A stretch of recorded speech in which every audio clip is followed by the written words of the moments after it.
Muy buenas tardes, mis amados hermanos. Dios los bendiga. Sean todos bienvenidos a nuestro tiempo de estudio. Vamos a orar para iniciar este precioso estudio. Maravilloso Padre, amado Señor, Dios de misericordia y gracia, delante de ti venimos, amado Dios, disponiendo nuestro corazón y nuestra vida ante ti, Padre Celestial, como el barro se dispone en las manos del alfarero para que éste haga según su voluntad lo que le plazca, Señor. Así queremos disponernos en tus manos para que obres en nosotros esa obra maravillosa de transformarnos, de equiparnos, de convertirnos en copias de tu Hijo Jesucristo, quien fue obediente hasta la muerte y muerte de cruz. Aviva, Padre Celestial, esa parte espiritual, Señor. Aviva el llamado de Dios en nosotros. Aviva, Señor, ese fuego tuyo en nuestros corazones para que firmes en la fe crezcamos en el conocimiento de Dios, pero crezcamos de manera correcta, madurando como cristianos, Señor, obedientes a tu palabra y siempre, Señor, conscientes de tu divina presencia y del escrutinio que haces continuamente a nuestra mente, a nuestro corazón y por entero a nuestra vida. Pedimos, Señor, tu santa bendición. Continuamos orando, oh Dios Todopoderoso, contra esta pandemia, rogándote a ti, oh Dios de misericordia y gracia, que tengas misericordia de nosotros, Señor. Estamos, Señor, en un alto porcentaje de contagios, Señor, y te rogamos a ti, preciosísimo Señor, que obres un milagro deteniendo tanto contagio, que guardes, que protejas, Señor, que libres del mal a tantas personas, Señor, que les des a los que están contagiados la fuerza, el poder, la esperanza y la fe de que van a salir, de que tú les darás, Señor, la fortaleza para salir adelante, y los que no están contagiados, que por tu divina gracia y misericordia nos libres del mal, oh Dios nuestro. Oramos por los médicos, Padre Celestial, por los enfermeros, por las enfermeras, amado Dios, por el personal administrativo de los hospitales y clínicas, por los celadores, por el personal de aseo, nuestro buen Dios, por todas las personas que de una u otra manera están en primera línea de contagio, precioso Señor. Ten misericordia, Señor, guárdalos, protégelos, Padre Santo. Pedimos y rogamos, Señor, por nuestro ejército, nuestra policía, para que de igual manera, Señor, con la Fiscalía, tú los guardes y los protejas, Señor. Guarda, Señor, a las personas que nos gobiernan, a quienes hemos elegido, Señor, para que timoneen, Señor, nuestros destinos, Señor. Dales, Padre Celestial, corazón sabio y prudente para que hagan las cosas, Señor, con sabiduría y entendimiento, sabiendo que por encima del grande hay uno mayor, y Dios juzgará a cada uno conforme a sus obras. Te pedimos, Señor, que nos ayudes a vivir una vida y tener una fe que cumpla el objetivo de ella, y es la salvación de nuestra alma. Y solo aquellos hacedores de tu palabra son los que seremos salvos. Ayúdanos, Señor, a encontrar en tu palabra ese manantial de vida eterna, Señor.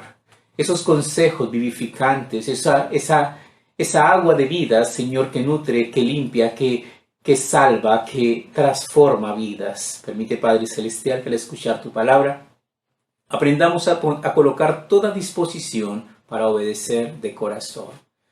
Bendícenos, protégenos, en el nombre de Cristo Jesús, nuestro amado Salvador. Amén. Abramos nuestras Biblias en Hebreos, epístola del apóstol San Pablo a los Hebreos, en el capítulo 4.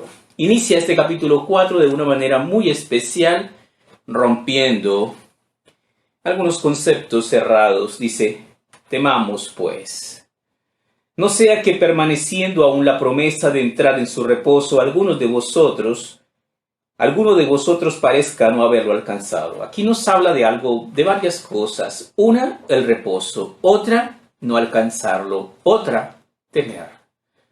Es importante tener temor. El temor es algo que nos ayudará mucho en nuestro caminar con Dios, porque lo primero que debemos saber es quién es Dios, y nuestro Dios es amor. Sí, es amor, misericordia, perdón, bondad, salvación, vida eterna. Pero mire el otro lado de la moneda, que dice que Dios es fuego consumidor. Y horrenda cosa es caer en manos de un Dios vivo. Si te toma para juzgarte, será implacable y te condenará. Si te toma para salvarte, derramará sobre ti tu amor y tu gracia y su misericordia. Temamos, pues. Es muy importante que nosotros entendamos esta parte del temor. Proverbios 1:7 nos dice: el principio de la sabiduría es el temor a Jehová. Entonces debemos tenerle temor al Señor. Claro que sí, nuestro Dios es un Dios celoso, es un Dios que escudriña la mente, que prueba el corazón, que discierne los pensamientos, que continuamente y ante su presencia todo está descubierto. Él conoce perfectamente lo que hay en lo más profundo de nosotros. Es tan impresionante que nos conoce más que nosotros mismos. Aún Pedro le dijo a Jesús: aunque todos te nieguen, yo no. Aunque me fuera necesario morir, moriría por ti. Y Jesús le dice a Pedro: Pedro, antes que el gallo cante 2 veces, me habrás negado 3 veces. Y Pedro dijo que no. Y sí, eso ocurrió. Definitivamente Dios nos conoce mejor que nosotros mismos. Evangelio según San Mateo capítulo 22 versículo 14, San Mateo 22 verso 14. En Mateo 22, 14 leemos lo siguiente. Jesucristo dice: porque muchos son los llamados y pocos los escogidos. Este verso es un verso para temer. Si nosotros algún día nos hacemos alguna pregunta curiosa y nos preguntásemos: ¿será que los que van al infierno son más y los que van al cielo son menos? Efectivamente, la mayor parte de la gente va como va el buey al degüelladero. Va camino a la condenación porque no han prestado atención a la palabra de Dios. Y los que han prestado atención no obedecen puntualmente el consejo maravilloso de la palabra de Dios. Y obediencia a medias es desobediencia. Porque muchos son los llamados y pocos los escogidos. Si nosotros sabemos, como lo hemos leído ahora, que los escogidos son pocos, que los que se salvan son pocos, debemos entender que debemos esforzarnos en el camino de la salvación.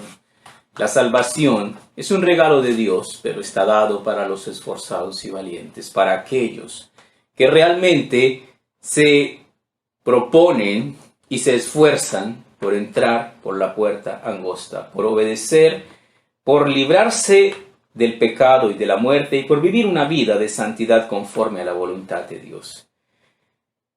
Temamos, pues no sea que permaneciendo aún la promesa de entrar en su reposo, alguno de vosotros parezca no haberla alcanzado. ¿Qué quiere decir esto? Que querer no es suficiente, que desearlo tampoco. Hay que esforzarnos y hay que hacer las cosas conforme a la manera de Dios, de acuerdo a los pensamientos de Dios. Versículo 2. Porque también a nosotros se nos ha anunciado la buena nueva como a ellos. Pero no les aprovechó el oír la palabra por no ir acompañada de fe en los que la oyeron. Recordemos por un instante que cuando Moisés sacó al pueblo de la tierra prometida y los llevó que cuando Moisés sacó al pueblo de Egipto y los llevó hacia la tierra prometida, majestuosamente se abrió el mar rojo y cruzaron al otro lado. Y cuando los carros de Faraón intentaron hacer lo mismo, el mar se cerró y los ahogó. Y entonces fueron al monte Sinaí, y mientras Dios daba las tablas de la ley, ya el pueblo se había corrompido. El becerro de oro. Y luego llegaron cerca a la frontera de la tierra prometida y mandaron los 2 espías a espiar la tierra. Los espías fueron, espiaron la tierra y volvieron. Volvieron con malas noticias. 10 de ellos dijeron: la tierra es buena, pero está habitada por los anaseos. Hay gigantes en la tierra, parecemos langostas delante de ellos. Es imposible conquistar la tierra. Josué y Caleb dijeron: sí podemos, si el Señor va con nosotros, todo es posible, sí podemos.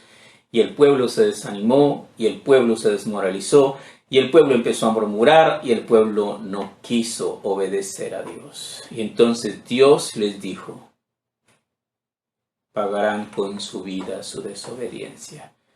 Vagarán por el desierto dando vueltas 40 años hasta que toda esta generación que no creyó muera. Y todos murieron, excepto Josué y Caleb, a quienes les permitió Dios, por haber creído, entrar a conquistar la tierra prometida. Entonces, teniendo en cuenta esto, leemos diciendo lo siguiente en el versículo 2, porque también a nosotros se nos ha anunciado la buena nueva como a ellos, pero no les aprovechó el oír la palabra por no ir acompañada de fe en los que la oyeron. ¿Qué nos dice Santiago capítulo 2, versículo 20? Santiago 2:20 nos habla acerca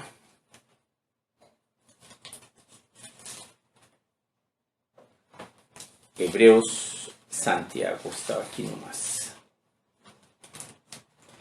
Santiago 2:20 dice lo siguiente: ¿más quieres saber, hombre vano, que la fe sin obras es muerta? ¿Qué quiere decir esto?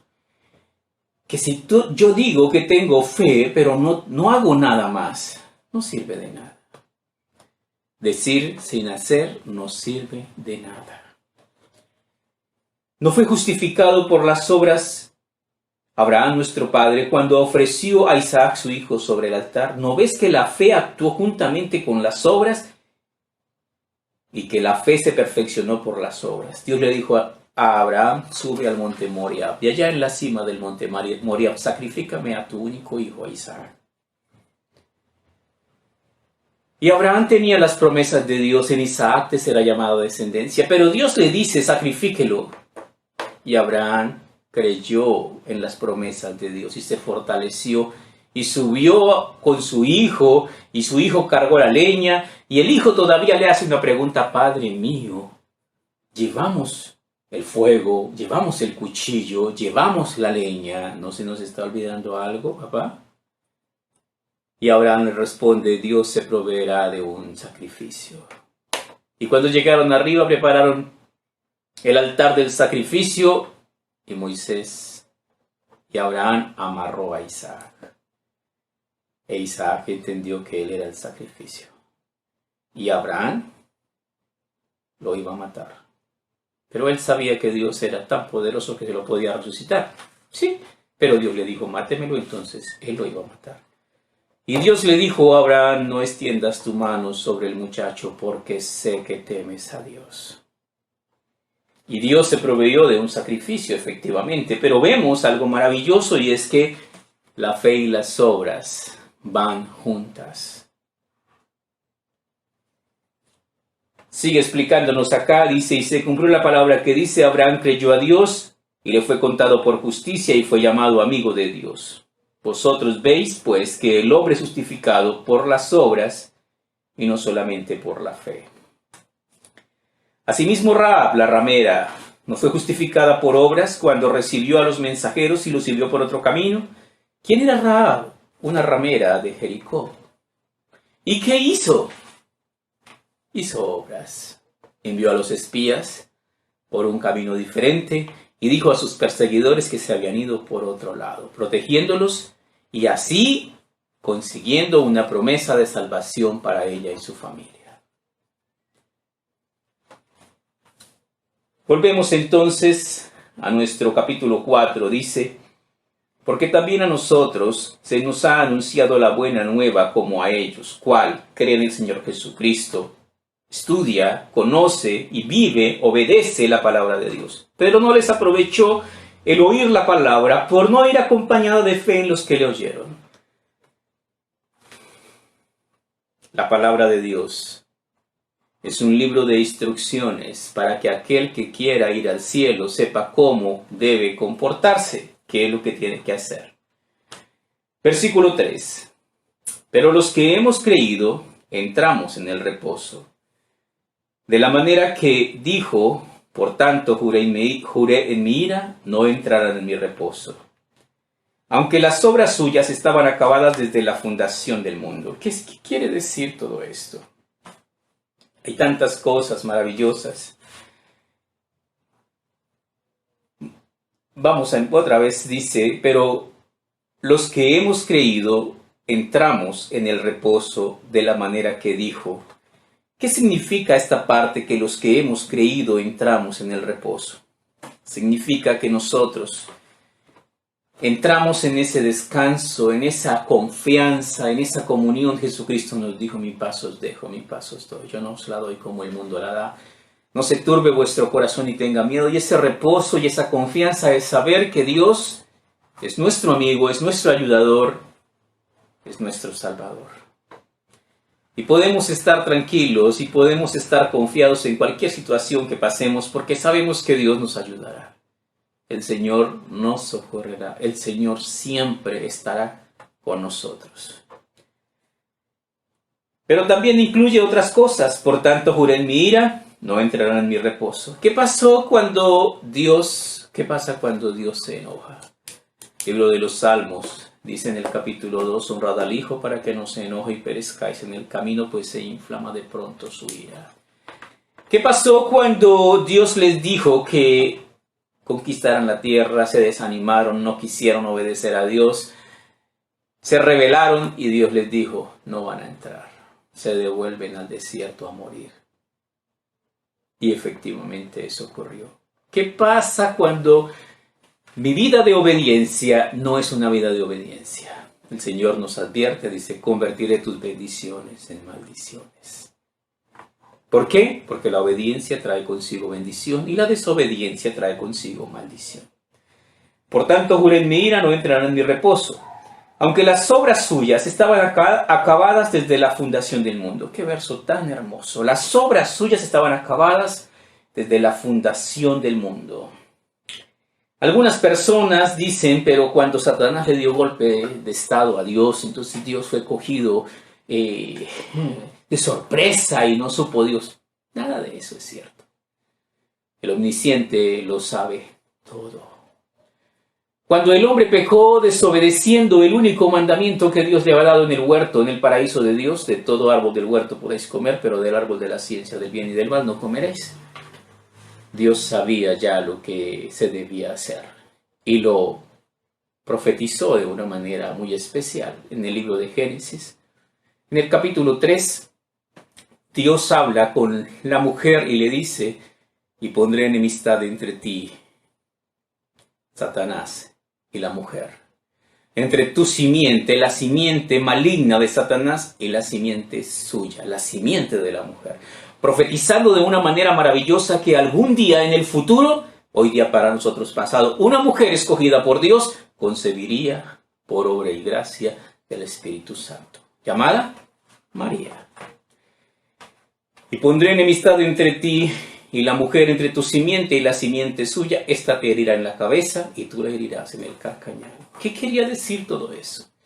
Que Jesucristo propinaría a Satanás una herida mortal en la cabeza, triunfando sobre la muerte y resucitando y trayendo la vida, el perdón y la gracia a los que creen en él. Y Satanás le mordería en el carcañal. ¿Qué quiere decir? Satanás influenciaría a la gente para que gritara como gritaron y vociferaron todos: fuera con ese, crucifícale, crucifícale. Sí. Y lo crucificaron. Y dieron muerte al justo, al santo. Entonces dice el versículo 4: porque en cierto lugar dijo así del séptimo día, y reposó Dios de todas sus obras en el séptimo día. Esto es algo maravilloso. Es importante que nosotros entendamos, porque hay mucho avivato que aprovecha la ignorancia de muchos cristianos y nos dicen a veces descaradamente: mire, usted no sabía, pero le voy a ilustrar para que sepa, porque la marca de la bestia es el domingo y todos los que son de la bestia guardan el domingo. Y muchos cristianos: ¡ay, verdad! Yo no sabía. ¡Ay, cómo así! Pero falso. ¿Por qué los cristianos guardamos el domingo? O mejor dicho, ¿por qué los judíos guardan el Shabbat? Porque son judíos. El Shabbat, la circuncisión y la ley son el pacto que Dios dio al pueblo de Israel. ¿Y por qué nosotros guardamos el domingo y no el Shabbat? Primero, porque no somos judíos. Y segundo, porque el día que Jesús resucitó fue el primer día de la semana, el domingo. Y desde la resurrección de Cristo, la iglesia se reúne el primer día de la semana. porque somos cristianos. Pero todavía hay gente que se enreda, le gusta enredarse o se deja enredar. Entonces nos dice, porque en cierto lugar dijo del séptimo día y reposó Dios de todas sus obras en el séptimo día. ¿Qué quiere decir esto? ¿Ha visto usted que a veces se compra un muñequito y dice, lave con agua tibia? Otro, no meta en la lavadora, lave a mano. Hay instrucciones. En las instrucciones del hombre, Dios escribió, está bien hecho, muy bien hecho, pero debe descansar cada 6 días. Y si no descansa cada 6 días, va a terminar en una clínica de reposo. ¿Por qué? Porque así fuimos hechos.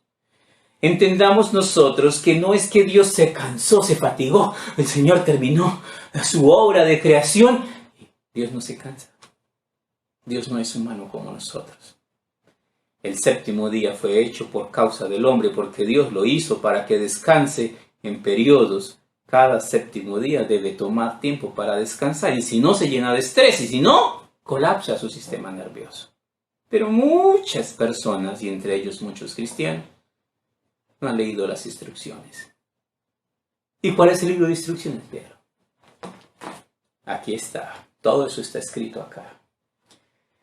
Porque en cierto lugar dijo así del séptimo día, y reposó Dios de todas sus obras en el séptimo día. Y otra vez aquí, no entrarán en mi reposo. Por lo tanto, puesto que falta que algunos entren en él, y aquellos a quienes primero se les anunció la buena nueva, no entraron por causa de desobediencia. ¿Qué quiere decir? Esto es algo un poquito enredado, pero no tanto. Vamos al libro de Joel, capítulo 3, versículo 13 y versículo 14. Joel 3, 13 y 14. El libro de Joel es uno de los profetas menores del Antiguo Testamento. Joel 3,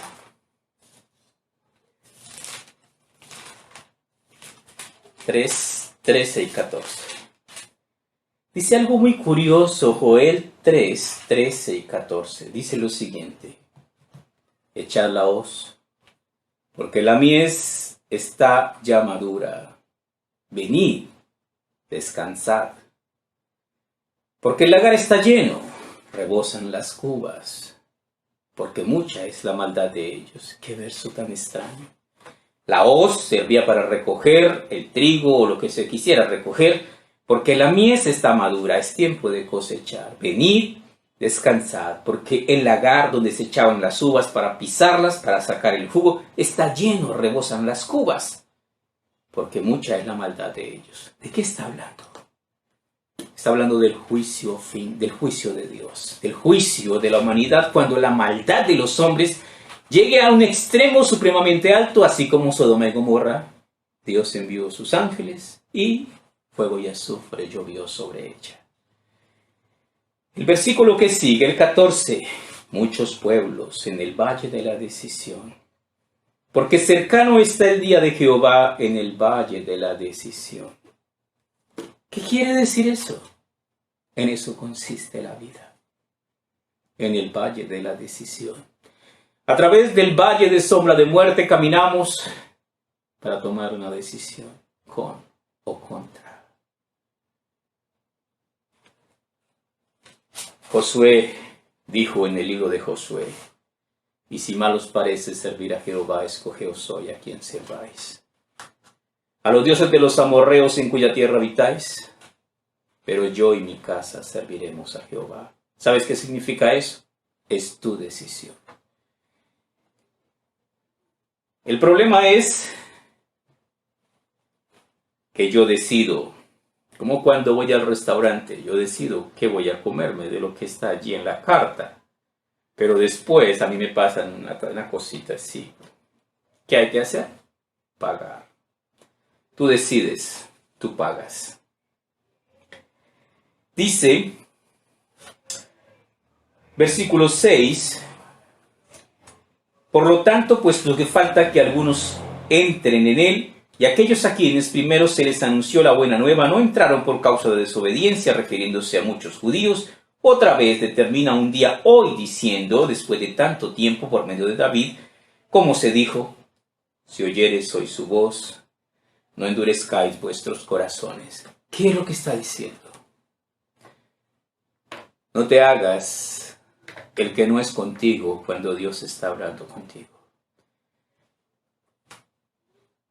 No te ufanes del día de mañana porque no sabes cuánto vas a vivir.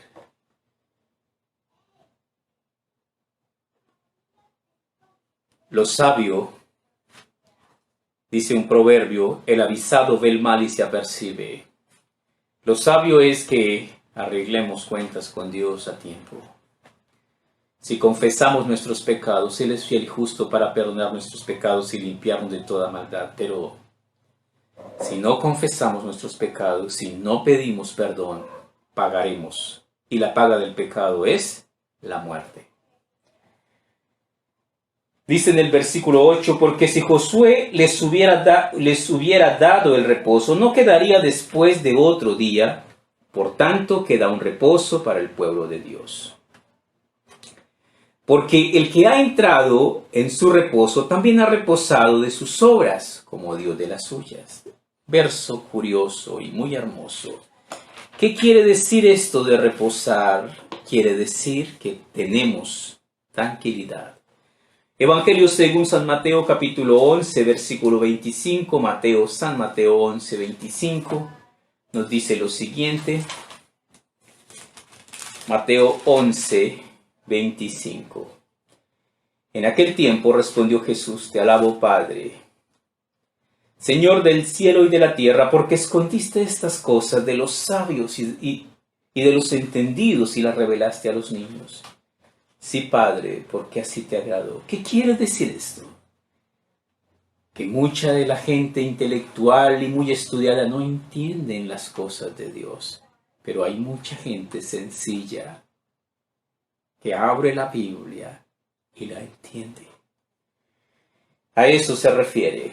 Sí, Padre, porque así te agradó. Todas las cosas me fueron entregadas por mi Padre, y nadie conoce al Hijo sino el Padre, ni al Padre conoce alguno, sino el Hijo, y a quien el Hijo le quiere revelar. ¿Qué quiere decir esto? Que Jesucristo es la revelación más maravillosa de Dios. El versículo 28. Venid a mí, todos los que estáis trabajados y cargados, y yo os haré descansar. ¿Qué quiere decir esto?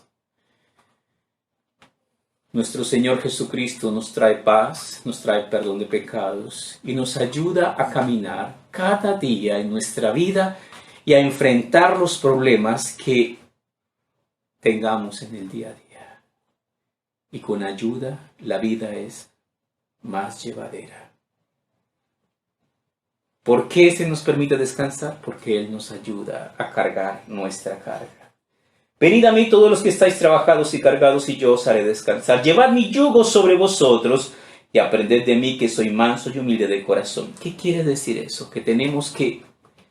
¿Cómo aprendo a descansar siendo manso y humilde? ¿Qué significa ser manso y humilde? Significa aprender a reconocer que Dios siempre tiene la razón. Y Él manda, y manda bien. Y el que obedece a la palabra del Señor no será avergonzado.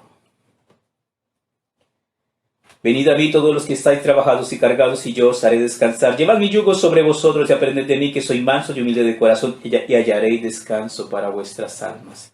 Porque mi yugo es fácil y ligera mi carga. ¿Cuándo la vida cristiana se torna tan llevadera? Cuando dejamos que el Espíritu Santo nos ayude. Cuando el Espíritu Santo nos ayude, no caminamos, volamos. Todo es posible para nuestro Dios. No hay nada que sea imposible.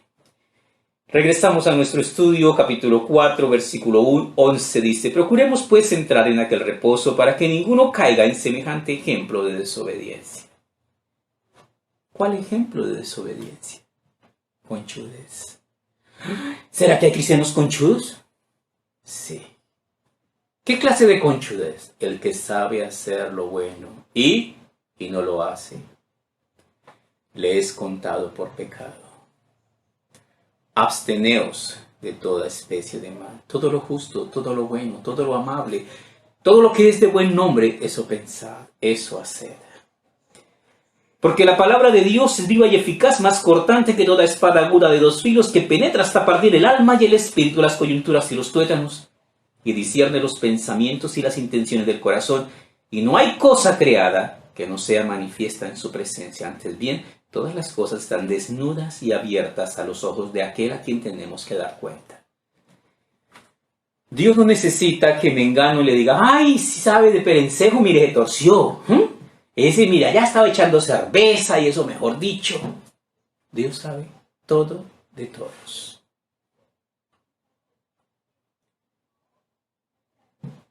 Y es un juez justo que no tendrá por inocente al que es culpable, pero que sabe también tener misericordia.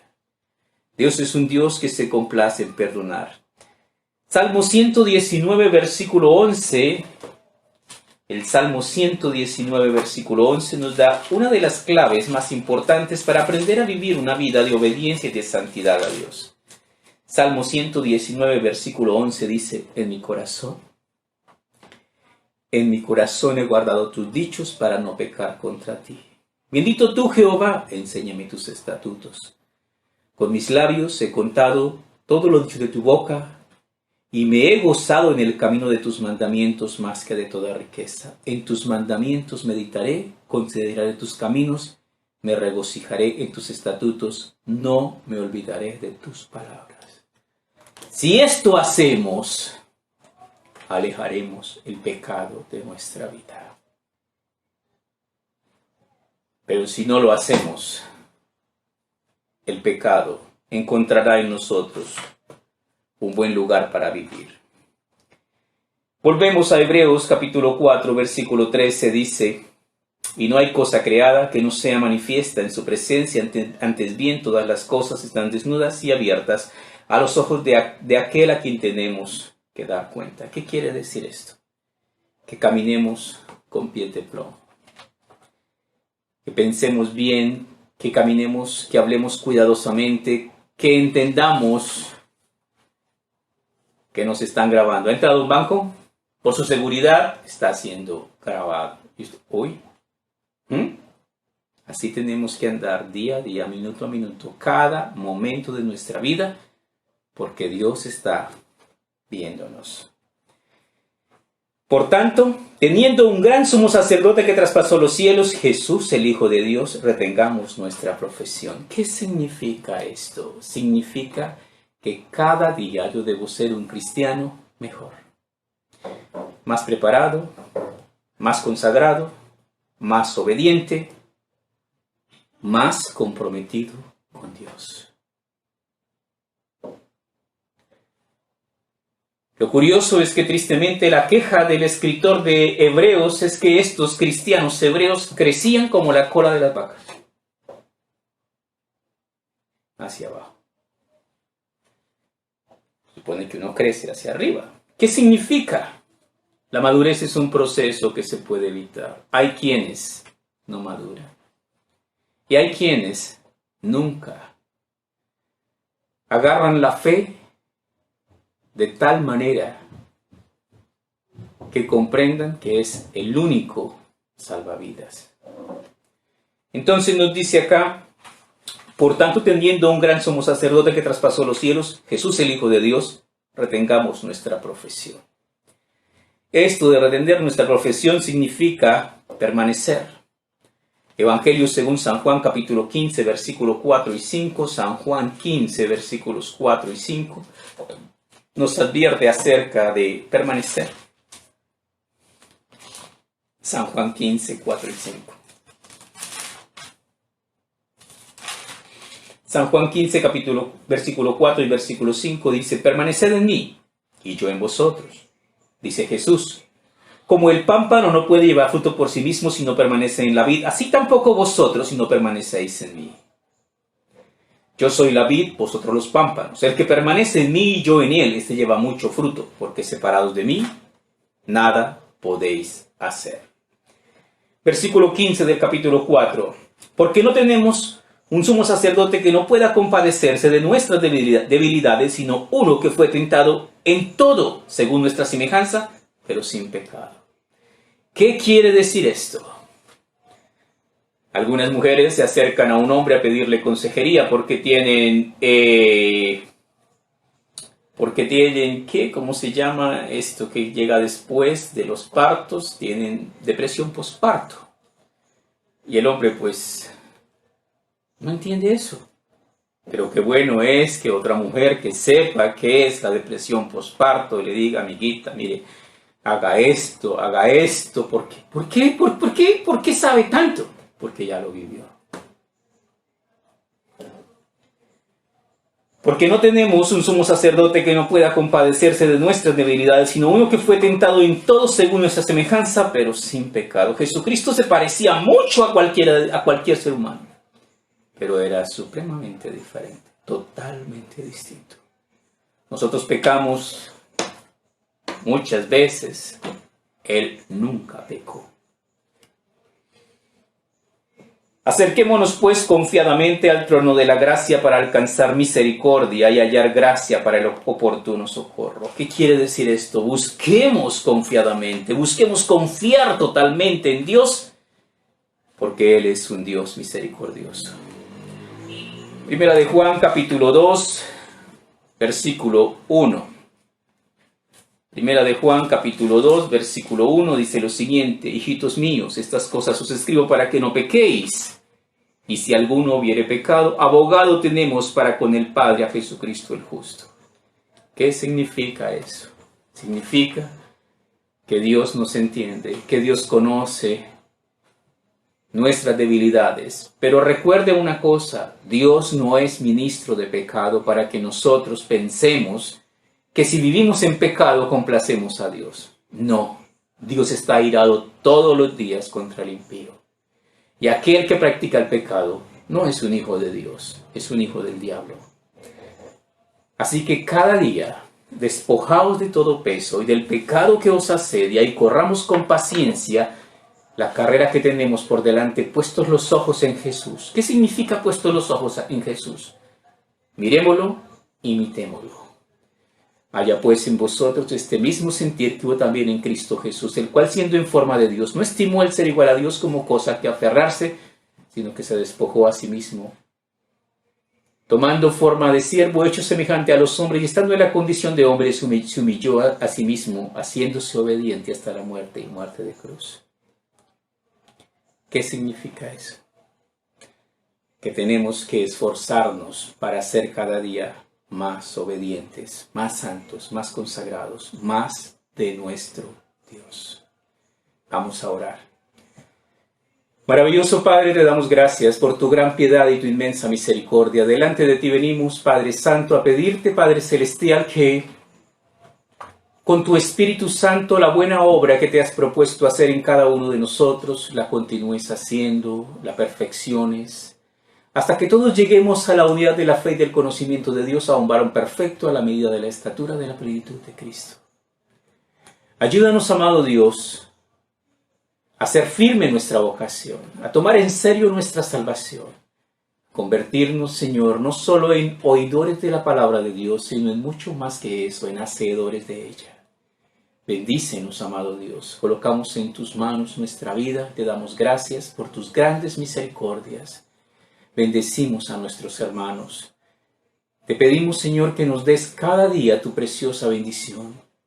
Bendice, Señor, lo que voluntariamente apartamos en diezmos y ofrendas, y concédenos, amado Dios, el poder aprender a dar, Señor. Cada uno dé como propuso en su corazón, no con tristeza ni por necesidad, porque Dios ama al dador alegre, entendiendo que Dios nos ha mandado cosas para que hagamos, para que a través de la obediencia seamos bendecidos.